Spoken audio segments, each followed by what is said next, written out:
Hello, my beautiful souls. Welcome sa ating tarot reading sessions. Keep in mind, general reading po ito. Maring mag-resonate, maring hindi. Kunin nyo na lang po kung para sa inyo and leave the rest. Maring mag-shift energies or magkabaliktad ang sitwasyon. Kaya kayo na pong bahala kung saan kayo nakalugar sa reading natin. Let's see.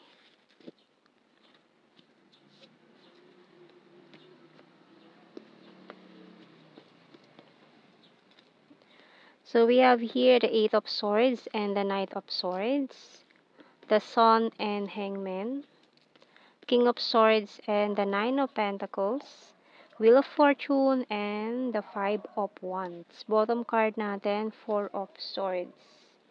Okay. So parang may gustong kumawala dito with this Eight of Swords na parang ang tagal niya nagtitiis.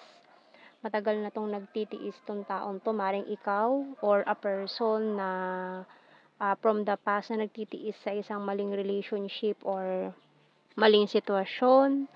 So, tingnan natin anong message ng Archangel natin.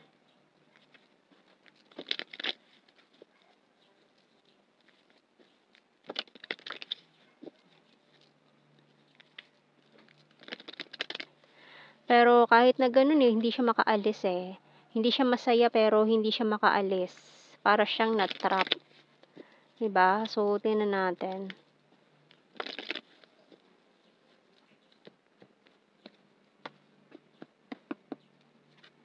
So, we have here Spread Your Wings by Archangel Ariel. Do not hold back right now. The timing is perfect and you're ready to soar. So, mukhang nasa iyo naman talaga yung go signal, no? Mukhang sarili lang itong dahilan kung bakit nakakulong. Pero pwede ka namang umalis anytime kung gugustuhin mo.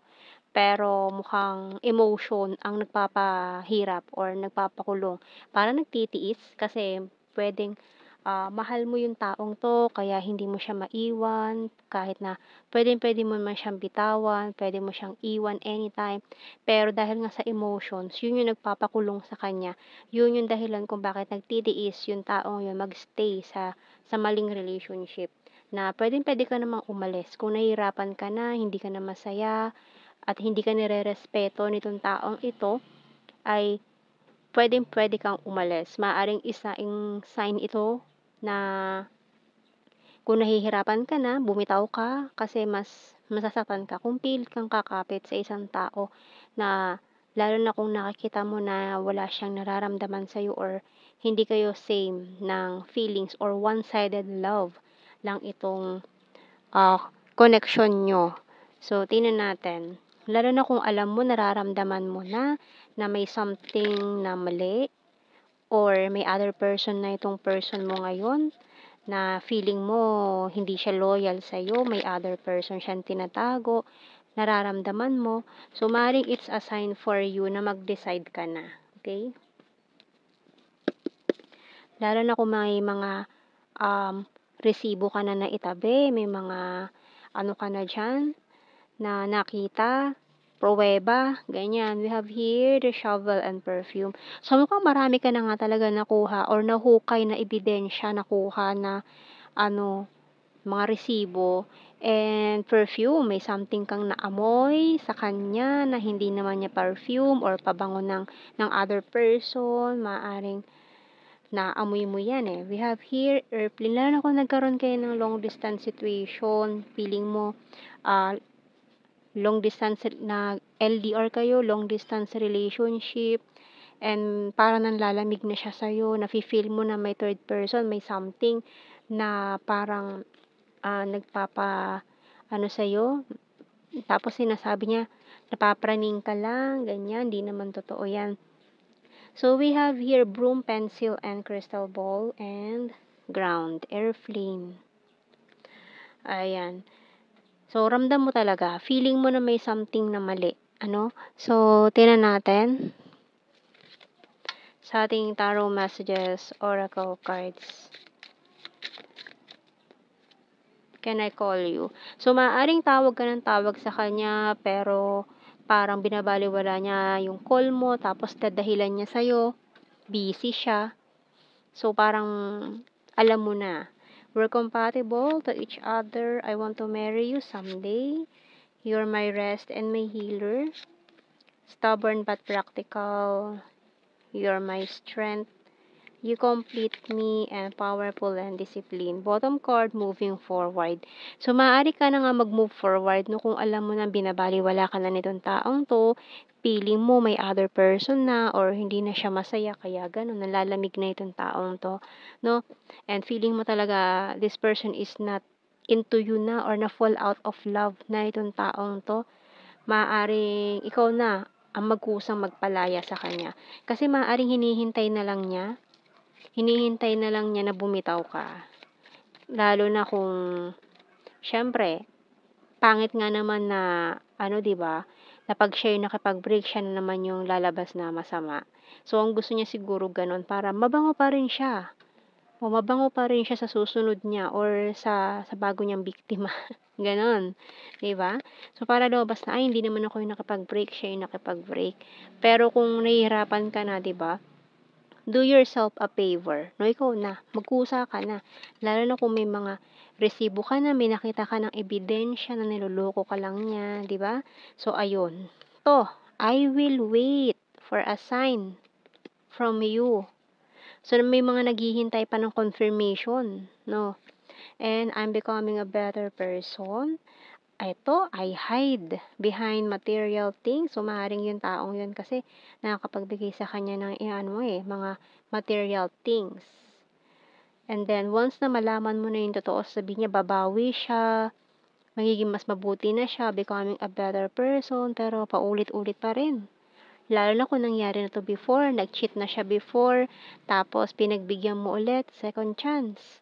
Tapos ayan na naman siya, i-de-deny na naman niya. So, I remember every detail of that day. Ayan, we will be together again. I wish I could share my good news with you. I feel you leaving me behind and I wonder if you're happy without me. Bottom card, I replay our conversations over and over. So, yan, dahil nga hindi na siya halos nagre-reply, cold and distant na, ini-ignore ka na niya, very, na lang yung reply niya sa'yo, ganyan, thumbs up or K. Dati ang haba-haba ng reply niya sa'yo, maya't maya tumatawag, nagme-message, tapos ngayon, minsan, scene zone pa, di ba? Or baka ka na sa messenger niya, nakatawag doon, restrict, ganyan, 'di ba? So, kuha tayo ng initials. So, lalo na kung alam mo na, ramdam mo na, no, magkusa ka ng gawin. Kasi kung pagbitaw ang isa sa paraan para gumaan yung nararamdaman mo, ayan, para ma-realize niya kung ano yung mawala sa kanya, 'di ba? So, you, A, P, V, M, C, O, N, Z, K, F, N, H. Ayan ang mga initials natin. And then, kuha tayo ng blue card. We have here obsession. So, maaari kasing na-obsess siya doon sa new person na yun, kaya hindi niya mabitaw-bitawan. Balance and confessions. Pero aamin din yan. Malalaman at malalaman pa rin yan. Or hindi niya na may tatago yung sikreto niya, yung tinatago niya, sasabog din yan. Very, very soon. Pero after nun, alam mo na, lahat. No? Parang pag sinabi niya na yun sa'yo, parang wala ka ng reaction kasi alam mo na eh. Hindi ka na masusurprise kasi alam mo na, no? Siya na yung masusurprise ngayon, no?